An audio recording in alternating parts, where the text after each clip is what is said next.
Seu nome, por favor. Olha, meu nome, a princípio, causa assim um suspense em quem ouve. Meu nome na carteira de identidade é Gontijo Soares Gontijo. É verdade que eu sou descendente de espanhóis. E na Europa se assinala primeiro o ramo familiar e depois aquele que faz parte dessa família, né? Aí eu fui fazer o serviço militar, o sargentão lá pega a minha certidão de idade e vê uma criança do sexo masculino com o nome de Gontijo. A minha mãe sendo Luísa Soares Gontijo, meu pai Luiz Teodoro Gontijo, ele disse, você tem que ser Gontijo Soares Gontijo. É, não é, vai ser, não vai e tal, briga para lá e para cá, e eu não consegui. E para conseguir o certificado militar, eu tive que deixar aquele nome lá aparecendo. Então, Me fale sobre os seus pais, profissão deles. Meu pai era o que antigamente se chamava caixeiro viajante.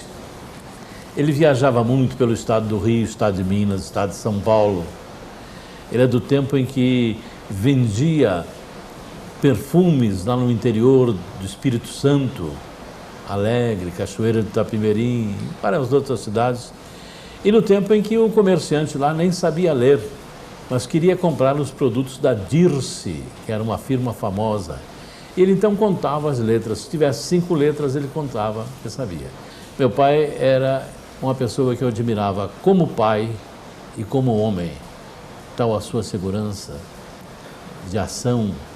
E examinando tudo isso, o seu viver, a sua trajetória de vida, eu cheguei à conclusão de que ele era messiânico sem selo. Sua mãe, fale sobre ela. Minha mãe era um anjo. Houve uma época que meu pai perdeu o emprego, mas nós ficamos lá numa situação difícil lá em Petrópolis. E minha mãe, coitada, era quem garantia o sustento da casa nessa época, pedalando a sua máquina de costura, fazendo fantasias inclusive para as escolas de samba de lá e quem garantia o sustento da família. Minha mãe era um anjo, e muito inteligente. Local e data do seu nascimento. Araxá, 20 de março de 1924. Minas Gerais. Minas Gerais, lá Irmãos. no Triângulo Mineiro. Irmãos? Tem? Tem. Éramos 8. Já alguns se foram, né?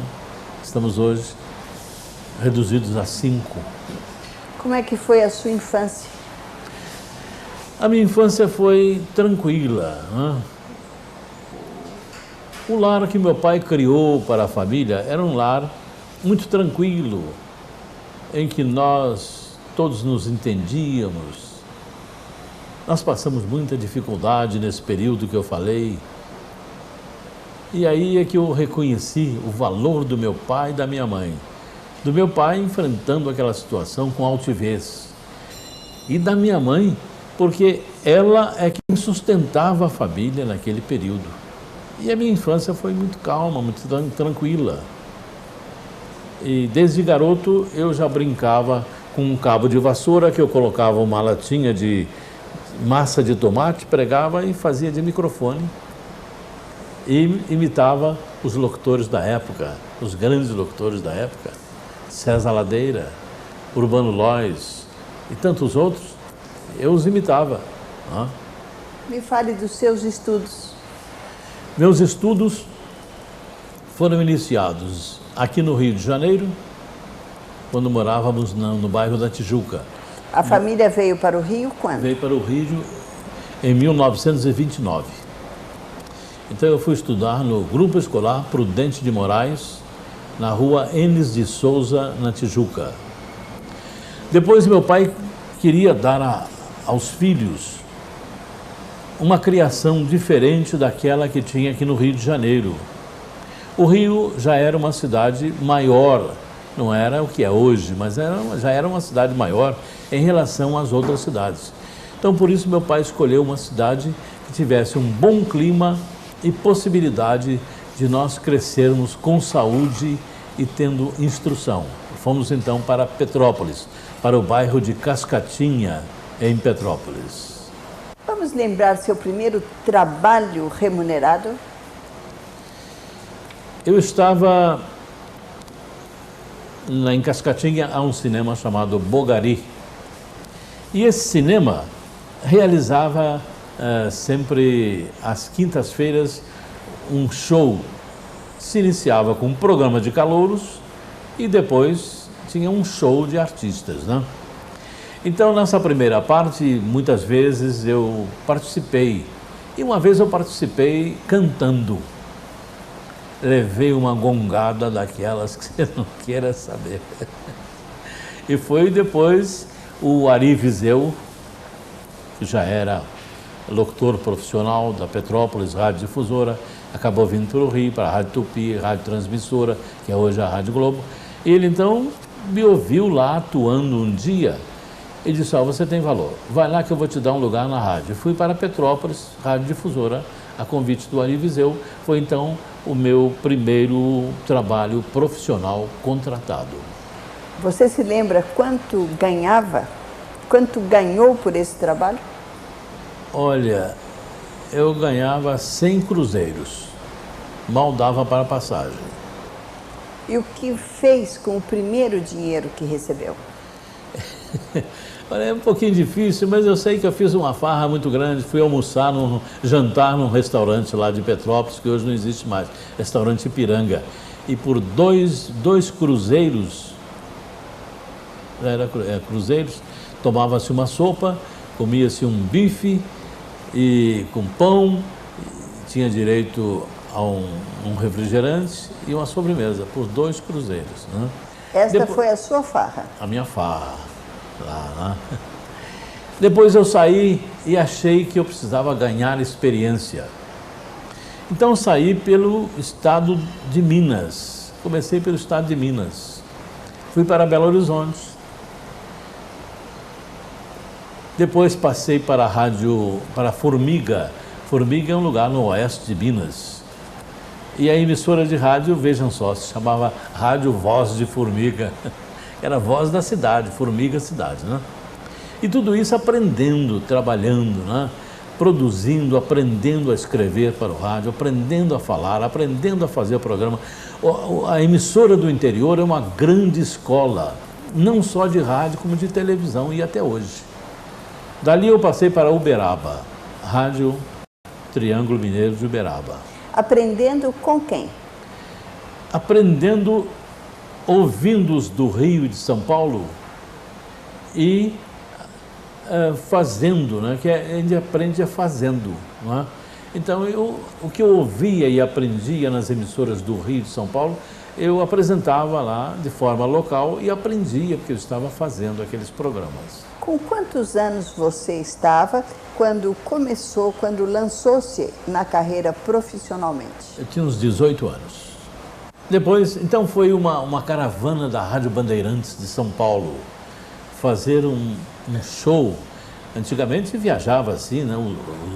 Os elencos das emissoras de rádio viajavam pelo interior, né? E foi um castro da Rádio Bandeirantes de São Paulo, e um deles que eu me lembro era o Capitão Furtado. Ele foi junto com outros artistas, cantores, cantoras, e ele me ouviu atuando e disse: olha, você tem valor, hein? Eu acreditei. Olha, está aqui o meu cartão, procura lá na Rádio Bandeirantes em São Paulo. Você foi para São Paulo atrás do Capitão Furtado? Atrás do Capitão Furtado. E fui para a Rádio Bandeirantes. Ele era um humorista. Era um humorista. Ele era um dos grandes humoristas da época, né, em todo o Brasil, né? Fazia temporadas no Rio, São Paulo, cidades do interior.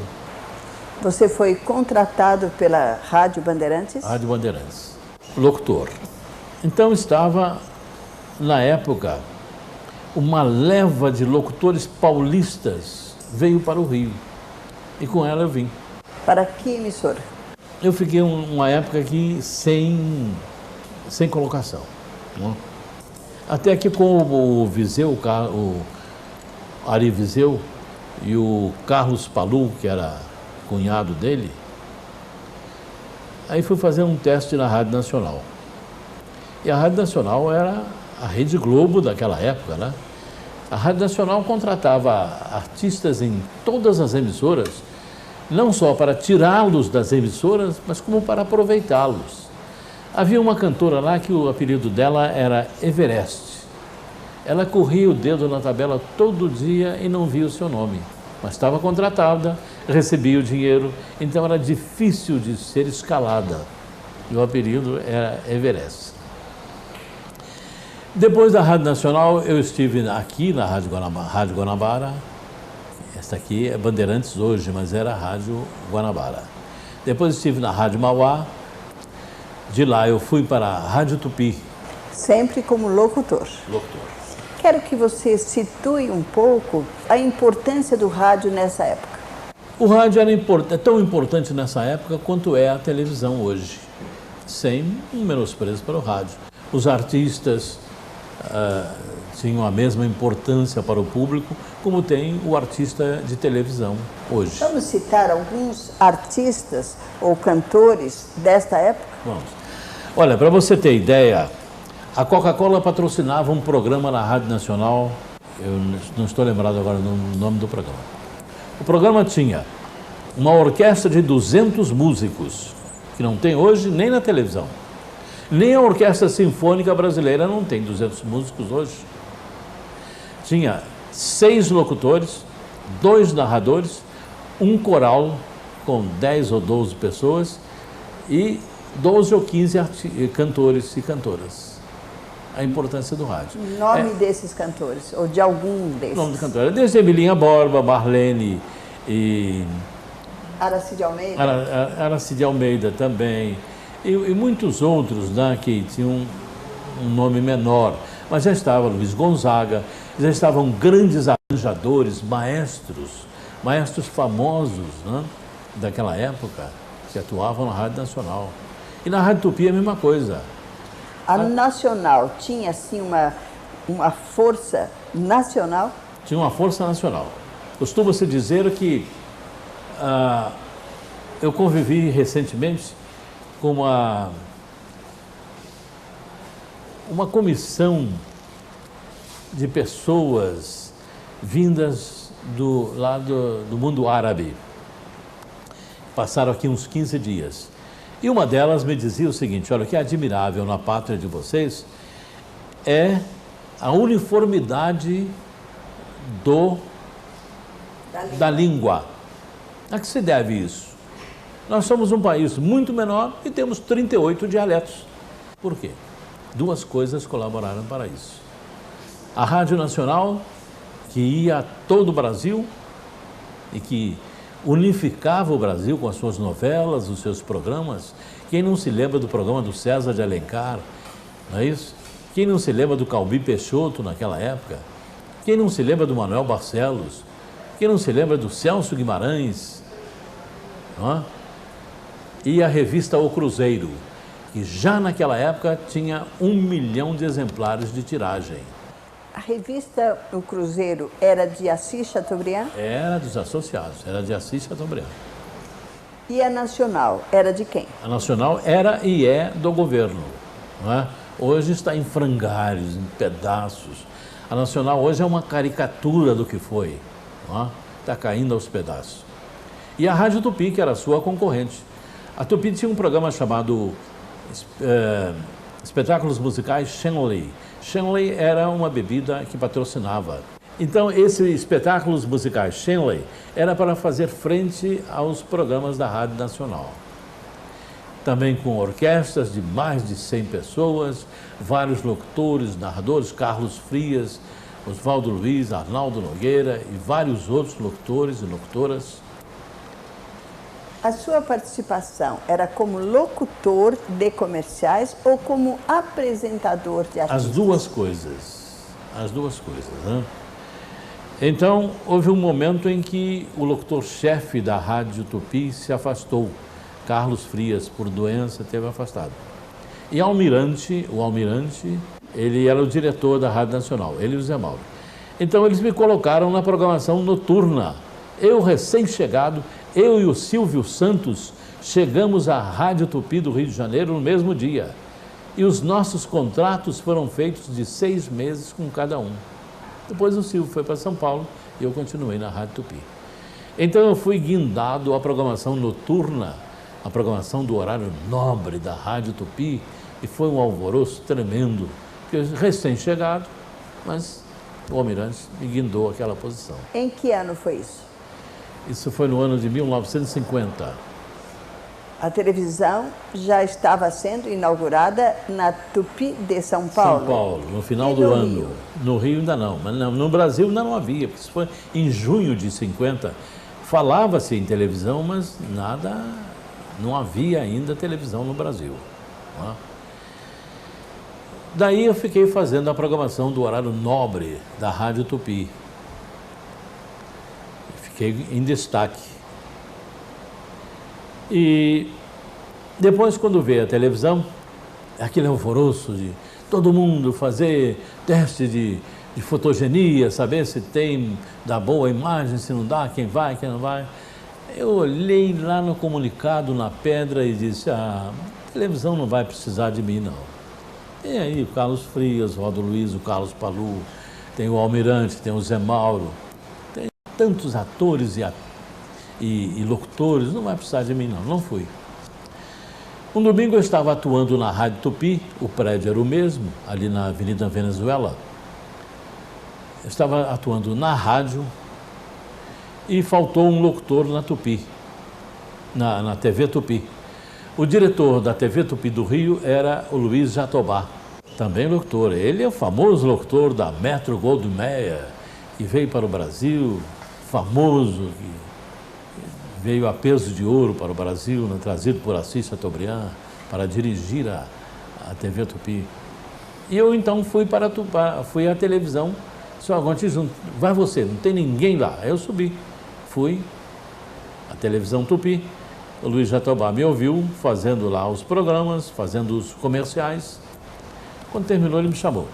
Olha, frase do Luiz Jatobá: o rádio é uma bola disforme que caminha e você está se sobressaindo dessa bola. Venha para a televisão.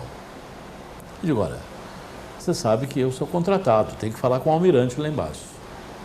Ele desceu e eu fiquei na antessala e aquilo me deu um orgulho, uma satisfação de ver 2 nomes da altura de Luiz Jatobá e Almirante discutindo por minha causa. Não, ele vem, não vem, mas eu quero. Não, mas eu não dou, eu dou. Ele vai, não, ele não vai para a televisão, ele faz falta aqui na rádio, tem que ir para... Não, mas eu preciso dele na televisão.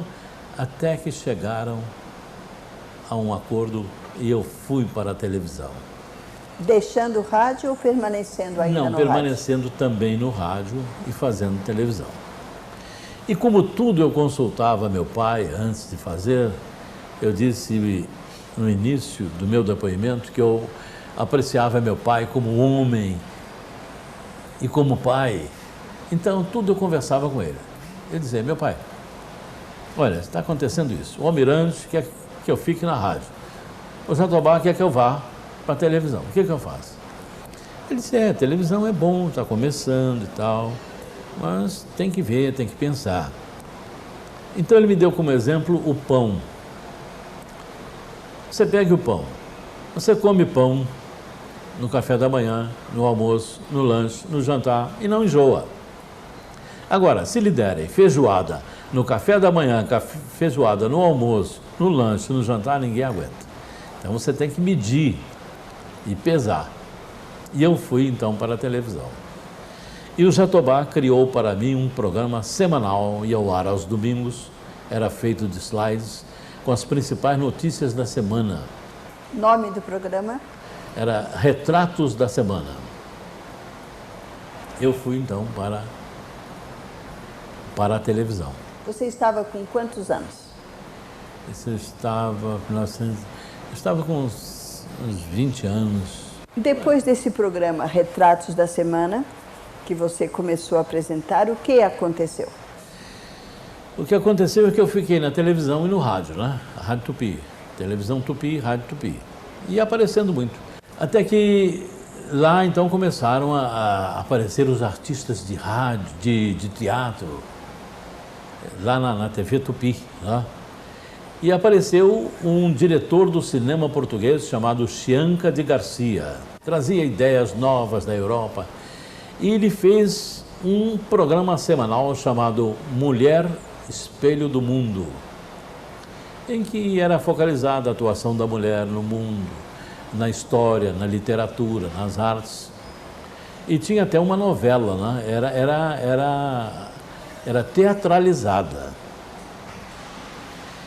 E houve um dia, uma semana, aliás, que o espetáculo tinha a duração de uma semana, né? Todos os dias da semana era apresentado.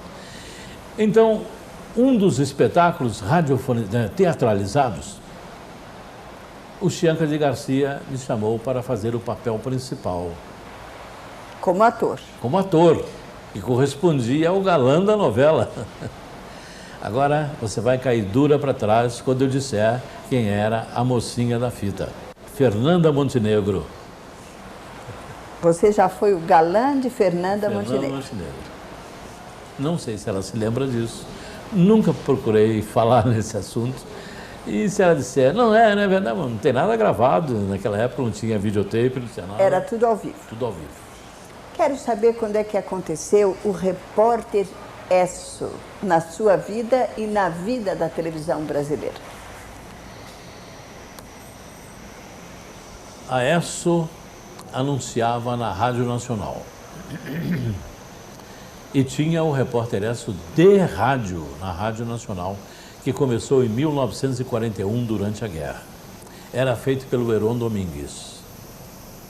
Bom, então, em 1952, final do mês de março, a Esso, que tinha sua conta com a McCann Erickson, então a Esso resolveu anunciar também em televisão.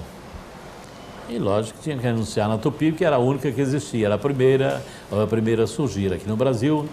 A Tupi do Rio de Janeiro foi inaugurada no dia 20 de janeiro, que é o dia de São Sebastião, que é o padroeiro da cidade, de 1951. 50 de São Paulo, 51 do Rio de Janeiro. Então a Esso passou a anunciar em televisão. E a Esso queria levar para a televisão o programa de grande sucesso, era um dos que unificava o Brasil, que era o Repórter Esso. O Repórter Esso era de hora certa, marcado, e era o diário oficial do Brasil. Então, resolvido. Mas a Rádio Nacional não queria deixar utilizar o nome Repórter Esso. Foi uma briga tremenda e tal. Ficou estabelecido que o programa da Tupi, embora um telejornal, 20 horas, ia se chamar Telejornal Tupi. Um mês depois ele passou para Telejornal Esso. E 2 meses depois passou para o seu Repórter Esso, na televisão.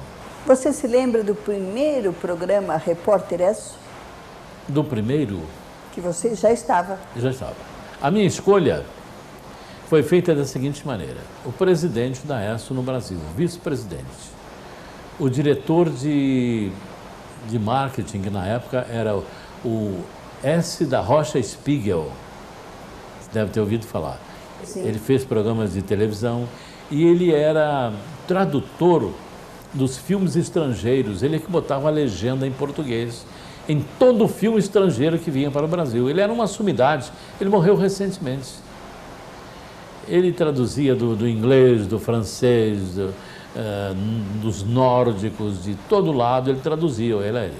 E ele era o gerente de marketing da Esso. Então, eles, mas o Olavo, não me lembro sobre o nome, ficaram então assistindo a televisão e escolhendo um titular para o Repórter Esso. E eu fui escolhido. Aí o Fernando Chateaubriand e o Barros Barreto, que eram diretores da Rede Tupi de televisão, me chamaram lá e disseram: Gontijo, você foi escolhido pela Esso, você vai ser exclusivo a partir de amanhã No Repórter Esso, você não pode fazer mais nada. Um programa de telejornalismo pioneiro, que aconteceu em 1953, TV Tupi, Rio. Por favor, detalhe um pouco mais o seu trabalho à frente do Repórter Esso. Foi muito difícil, porque a função de Repórter Esso da televisão, que foi ficando cada vez mais identificada com o público, passou a ser mais disputada. Então, determinados colegas, que se diziam meus amigos, estavam por trás pleiteando o meu lugar. Então, eu passei 18 anos, 9 meses e 10 dias, tendo que todo dia defender o meu lugar para depois ir trabalhar. Porque tinha sempre um me acuando, querendo o meu lugar na televisão. Essa foi a duração desse programa? Essa foi a duração do seu Repórter Esso na televisão. O programa O Repórter Esso, ele se confunde com a instalação do telejornalismo no Brasil. Um está ligado ao outro e um depende do outro. Não é? O seu Repórter Esso, quando terminou e que passou para a direção da TV Tupi, então ficou-se sabendo que a Tupi não tinha uma estrutura. É como se fora a NASA. A NASA, se fosse entregue a particulares, os astronautas iam ficar voando por aí perdidos. E a Tupi, a direção da Tupi, se convenceu então de que não tinha uma estrutura jornalística, que tudo degringolou na TV Tupi após o término do Repórter Esso. O Repórter Esso era o diário oficial da população brasileira. Quando chegava às 20 horas, e o programa tinha a hora certa de entrar, 20 horas. Ficava um funcionário lá no Master da TV Tupi, cortando aqui, cortando ali, cortando aqui, para chegar a 20 horas e entrar 20 horas certo. O embaixador dos Estados Unidos, certa feita, se encontrando comigo, como era o nome dele, me esqueci agora, ele dizia, só vejo o seu programa na televisão, porque inclusive é o que tem a hora certa, tinha a hora certa. E o dia que não entrasse às 8 horas em ponto, a Esso não pagaria aquele dia a TV Tupi. Você se lembra como é que você abria o seu programa? Aqui fala o seu Repórter Esso, testemunha ocular da história, em edição extraordinária em homenagem aos jornalistas do Brasil. Boa noite, senhoras e senhores. Aqui fala o seu Repórter Esso, testemunha ocular da história, com as últimas notícias da United Press. Todo dia? Todo dia. Depois, dessa forma? Dessa forma. Principais notícias que você transmitiu?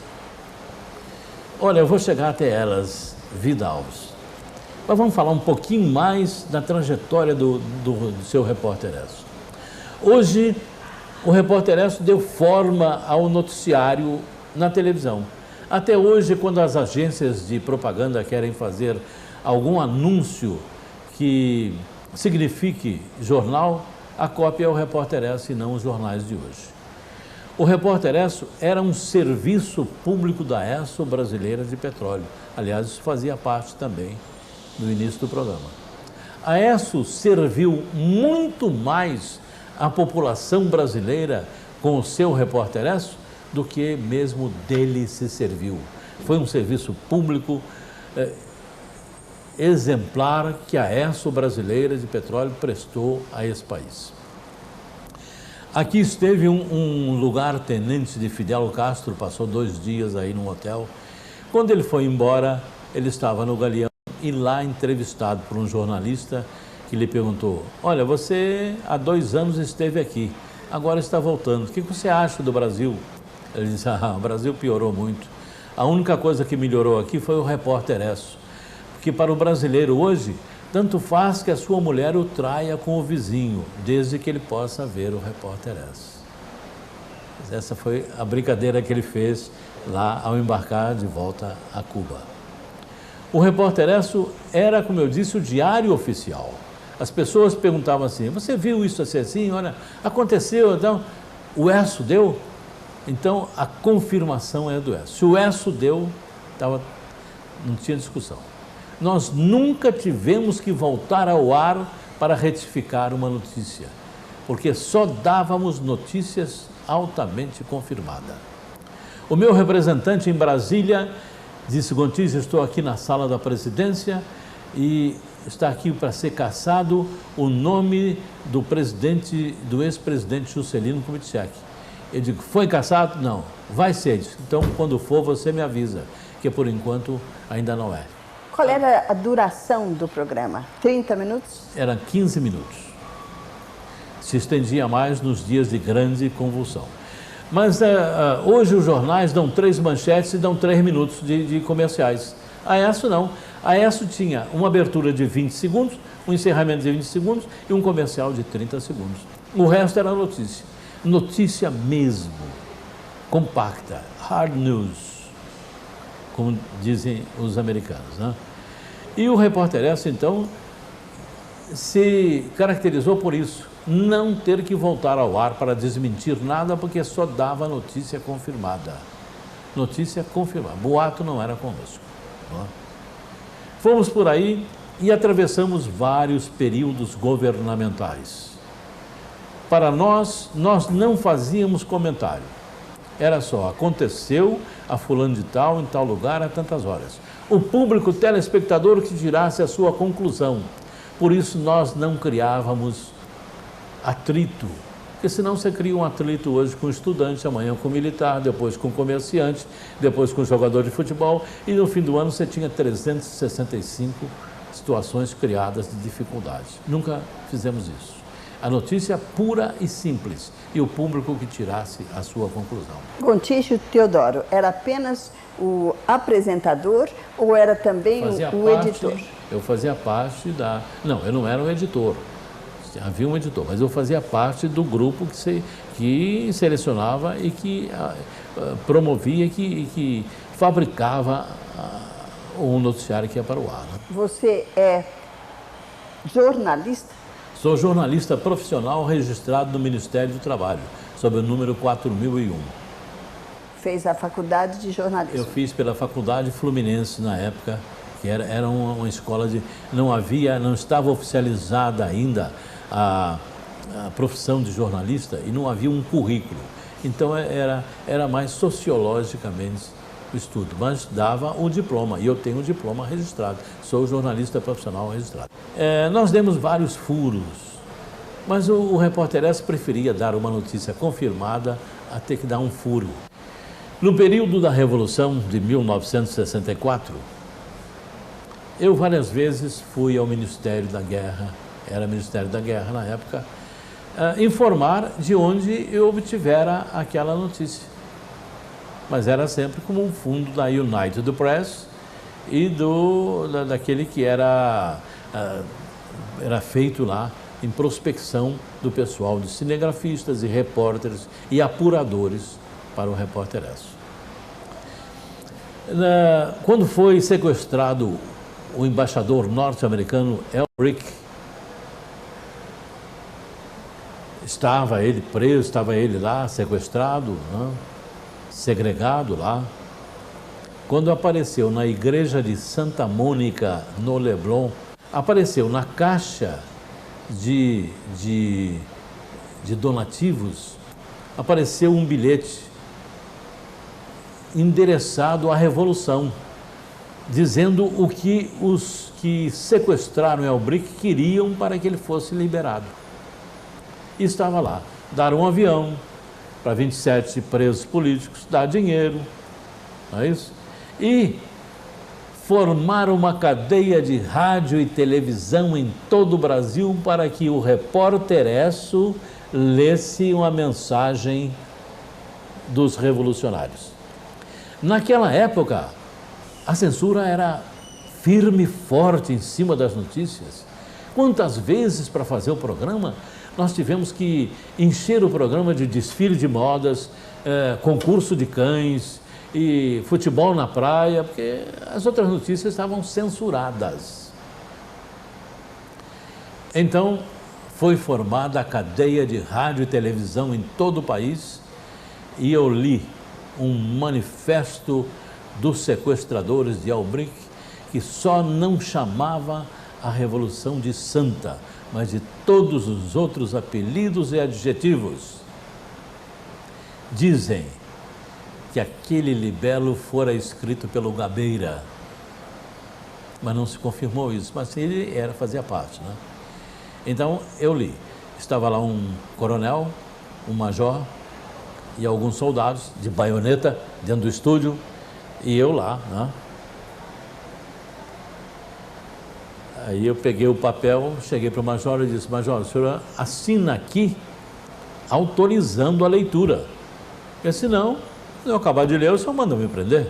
Eu li, quando eu quis botar no bolso, ele disse: não, esse é meu, aí levou. E aí foi solto o embaixador Albric. E os sequestradores foram para outro país? Argélia e Chile alguns, né? Foram para a Argélia, exatamente. Outras notícias importantes que você deu? Outras notícias. Trabalhava lá comigo um rapaz que fazia apuração de esportes. Ele estava muito ligado ao presidente do Botafogo, que era Altemar Dutra de Castilho. E o irmão do presidente do Botafogo era o general João Dutra de Castilho, lá na Vila Militar. E estavam para escolher quem ia ser o futuro presidente da República, se Garrastazu Médici ou se João Dutra de Castilho. Então, o rapaz trabalhava comigo, até o apelido dele é Luiz Carlos, apelido Tabuleta. O Tabuleta estava acostumado a escrever Altemar Dutra de Castilho, Botafogo, Altemar Dutra de Castilho, esporte e tal. Eu deixei o Tabuleta lá pegando os nomes das pessoas que foram caçadas no Brasil, uma relação de pessoas caçadas. E diz: olha, você sai correndo, leva no estúdio, mas escreve com letra garrafal que eu preciso ler direto. Aí ele dizia: fulano de tal, fulano de tal, fulano de tal. Tinha lá, Alaor Castilho. Ele mete um Alaor Dutra de Castilho e leva para mim. Levou, eu, pá, mandei brasa. Bom, aí saí, fui para casa. Quando eu chego em casa, eu tinha ido a um jantar, cheguei a 1h da manhã em casa, minha mulher me disse: olha, lá da TV estão te procurando. Se comunica com eles lá que há um negócio qualquer. Eu fui, falei até com o redator-chefe, que era o Marcos. Ele disse: Marcos, o que é? Ele disse: olha, é um galho aqui. O general Dutra de Castilho já mandou 2 vezes o carro do Exército aqui te buscar. Por quê? Você botou o nome dele num dos caçados. Ele que está aí na bica para ser escolhido presidente da República e tal. Mas eu li o que me deram lá, o Tabuleta, quer dizer, vamos pegar. Aí fomos pegar lá, o Tabuleta ficou apurando, realmente escreveu Dutra de Castilho. Era Alaor Dutra. Ele botou Alaor Dutra de Castilho por trabalhar com esporte, com o presidente do Botafogo, estava acostumado com o nome, botou lá, né? Eu disse: e agora, Marcos? Ele disse: olha, eu já me informei, ele comanda a Vila Militar, que é o local mais nobre das tropas brasileiras aqui no Rio de Janeiro, né? E ele sai às 6h da manhã para lá. Ele mora no Leme. Nós temos que ir para lá. Tá bem. Já eram umas 3 e pouco, eu digo: então não vamos dormir, não, vamos ficar por aqui mesmo. E foi 5h, 5h30, nos encaminhamos lá para o Leme. Estava o carro dele embaixo com o motorista. O motorista disse: olha, ele vai descer agora mesmo. E subimos, e os apartamentos lá, no edifício que ele morava, eram aqueles que tinham um hall de elevadores exclusivo. A gente saía do hall de elevadores e ficava naquele hall exclusivo. Era uma porta de vidro com ferro batido, e nós batemos e falamos: bom dia, senhor general, nós somos do Repórter S, falar com o senhor. Eles: vocês vieram aqui falar comigo? Pois é, aquela que vocês fizeram comigo ontem. Não, vamos conversar com o senhor. Aí uma voz feminina lá dentro grita assim: ô João, prende todo mundo, João, são os comunistas. E ele fechou a porta. Fechou a porta. Estamos agora. Bom, descemos. Ficamos embaixo, ele tem que descer, tomar um carro. Aí ele desceu, senhor general, nós estamos aqui para falar com o senhor a respeito da notícia, explicar o que houve e tal, e procurar uma solução. Aí ele, com aquele bastão de comando na minha cara, disse: eu mandei te buscar ontem 2 vezes lá, para você lá na Vila Militar me explicar aquela notícia. Eu disse: vamos explicar agora. Mas se nós disséssemos que foi o Tabuleta que errou, coitado do Tabuleta, nunca mais ele iria aparecer, né? Não, foi o erro que a pessoa que tomou nota, não dissemos o nome dele, está acostumado a lidar com seu irmão Altemar Dutra de Castilho, nós somos muito amigos dele, aí já o negócio mudou de figura. Então nós estamos aqui para propor ao senhor o seguinte: nós vamos repetir a notícia, dizendo assim: assim como o repórter Esso informou ontem sobre a relação de casados, vamos repetir agora para confirmação e dar o nome certo. Tá bem, vocês façam logo mais que eu vou ver se eu aceito. Bom, aí chegou, o Tabuleta se ajoelhou lá na porta do estúdio e ficou: Gontijo, pelo amor de Deus, lê certinho aí, direitinho. E anunciando: conforme o repórter Esso anunciou ontem, a relação de casados é essa, assim, assim, assim, assim. Alaor Dutra. Aí nós fomos para a casa do Altemar Dutra. Abriu o uísque para nós lá e tudo. Falei: não, deixa que eu falo com ele. Aí telefonou para ele: João, como é? Você ouviu? Eu ouvi. Tá bom, dessa vez passa, hein? Aí foi assim que nós nos livramos de algo acontecido no Repórter Esso em relação a uma notícia. Mas um dia o Repórter Esso acabou. E aí, Gontijo? Aí eu senti nas demais emissoras que elas me olhavam como se eu fosse o substituto daquele índiozinho da Tupi. Da Tupi. Ele saía e eu aparecia, ele saiu e aparecia, né? Então foi difícil para que eu me colocasse em outra emissora. Mas eu saí fazendo esporadicamente programas em diversas emissoras, já tive programas em outras emissoras, já participei de séries lá da Globo, né? E certa feita a Ilse Scampanini. A Ilse foi mexer lá no almoxarifado de filmes da Globo e de coisas de material, viu que não tinha nada meu. Então ela me convidou: Gontijo, nós queremos fazer algo aí sobre aquele livro do Zuenir Ventura, 1968, um ano que não acabou. Você escreveria um Repórter Esso baseado no livro? Fui para lá e escrevi, né? Aí na hora de gravar, ela vira-se para a técnica e para os câmeras: não, vamos fazer em preto e branco. Eu disse: ué, como em preto e branco? E Gontijo, eu não quero que você fale assim que você está falando, eu quero que você fale como o Repórter Esso. Então eu senti que elas não tinham material meu nos arquivos da Globo e que estavam fazendo aquele programa para ter lá guardado um material a meu respeito. Eu disse: agora eu já posso morrer, já tenho lá no arquivo da Globo um material guardado. Anos depois você publicou um livro. Publiquei 2 livros. Sim. Um chamado Você Entende de Notícias. Esta foi uma publicação particular minha. E o outro eu vendi para Edições de Ouro, que se chama Jornalismo na TV. 2 livros. Lecionei durante 3 anos na Universidade Estácio de Sá. Hoje é a universidade. Lecionei telejornalismo e rádio e televisão. E tenho feito apresentações de congressos, simpósios. E tenho hoje um programa na Rádio Bandeirantes, um talk show. E muitas ideias na cabeça. Muitas mesmo. Eu tenho uma proliferação de ideias na minha cabeça.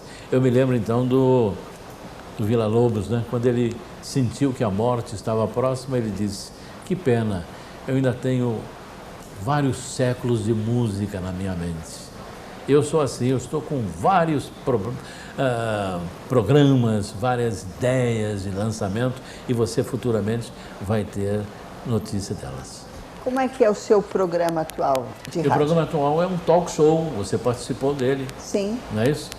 Em que eu tenho uma mesa redonda e debato os assuntos do dia e do noticiário de televisão, de esporte, de música. Você conclui que o rádio ainda tem vez? O rádio ainda tem vez, principalmente fugindo dos horários nobres da TV. Não é? Porque no horário em que eu faço é um horário em que tem muito desenho animado, muita coisa para criança ou para dona de casa. Mas então sobra aquela porção de ouvintes que nós estamos aproveitando. Você acha que essa porção de ouvintes gosta de notícia? Gosta de notícia e gosta de ter uma opinião fora daquilo que a televisão vende nos telejornais à noite, né? Porque o público acha que a televisão dá tudo mastigadinho, mas de acordo com os interesses de cada empresa que mantém o canal de televisão. Então nós fazemos um rádio mais solto, nós não temos compromisso com ninguém, nem com o meu anunciante. Vamos falar um pouco do Gontijo como criatura humana. Quero saber um pouco mais. Você que foi famoso por tantos anos, você que depois teve alguma dificuldade de voltar à mídia, você que continuou sempre lutando. Na verdade, suas principais características, Gontijo Teodoro. Vida Alves, eu sou fã de carteirinha do Frank Sinatra.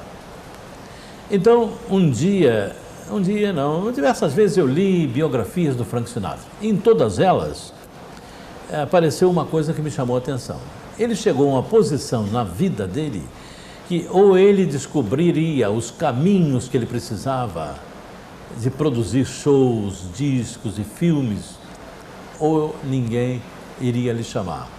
Então eu tomei como base este fato e saí eu mesmo fazendo os meus caminhos. Eu tenho o programa, eu editei os livros, eu edito uma revista, eu já fui diretor do Jornal Messiânico, eu já tenho outras atividades de ensino, não é? De apresentação, eu procuro o meu caminho. Me fale um pouco da sua esposa e dos seus filhos. Olha, a minha esposa é a única pessoa que existia no mundo para que eu me casasse com ela. O nome dela? Silvia Pinto Gontijo. Sem ela, eu não daria um passo na vida. Sem ela, eu não faria nada. Ela toma conta de tudo para mim, da minha alimentação, da minha roupa, dos meus negócios, dos meus interesses, do meu programa. Ela fica escolhendo, à tarde, vamos entrevistar hoje fulano, beltrano, ciclano. Olha, aquela notícia de ontem eu não gostei, você encarou assim. Ela comenta o meu programa. Ela toma nota do meu programa diariamente. Ela já está com 3 cadernos grossos, assim, do meu programa desde o dia que começou. Filhos? Filho, eu tenho uma filha e tenho 3 netas. Mulheres? Mulheres. Minha filha, Ana Lúcia, casada com Roberto Moragas. E minhas netas, um grande tesouro que eu tenho. O que é Deus para você, Gontijo? Deus para mim é tudo. Não? Eu vejo as pessoas que dizem que não acreditam em Deus, me chamam de beato, de carola, e pode chamar. Agora, não sou fanático a ponto de fazer proselitismo religioso, mas eu procuro difundir aquilo de bom que a minha religião, a Igreja Messiânica, tem, que é o Jorei. Além do Jorei, os princípios da Igreja Messiânica também influenciaram em você? Bastante, não só influenciaram, como eu me enquadrei neles. Eu achei que aquela é que era a minha verdadeira Bíblia. Os princípios da Igreja Messiânica. Cite alguns. Meishu Sama, o criador da Igreja Messiânica, diz: se queres ser feliz, faça primeiro o próximo feliz e a felicidade virá para você. Desta forma.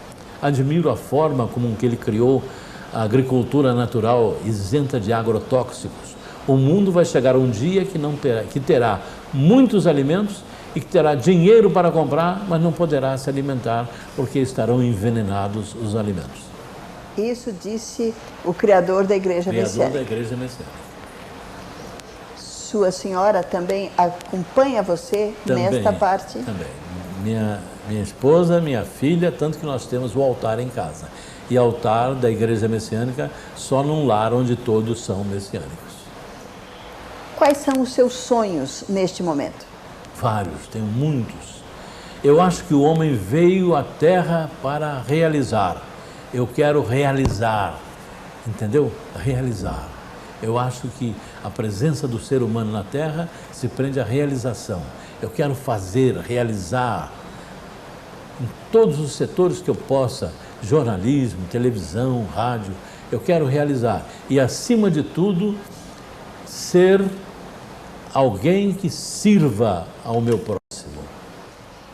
Uma frase, Gontijo Teodoro, para encerrar o seu depoimento. Eu gosto muito de uma frase do Adolfo Bloch. Ele me chamava de O Teodoro. Ele dizia: o importante não é ser, nem ter, nem parecer, mas fazer. É a minha frase. Obrigada. Obrigado você, Vida Alves. Foi uma honra estar com você. Muito obrigado.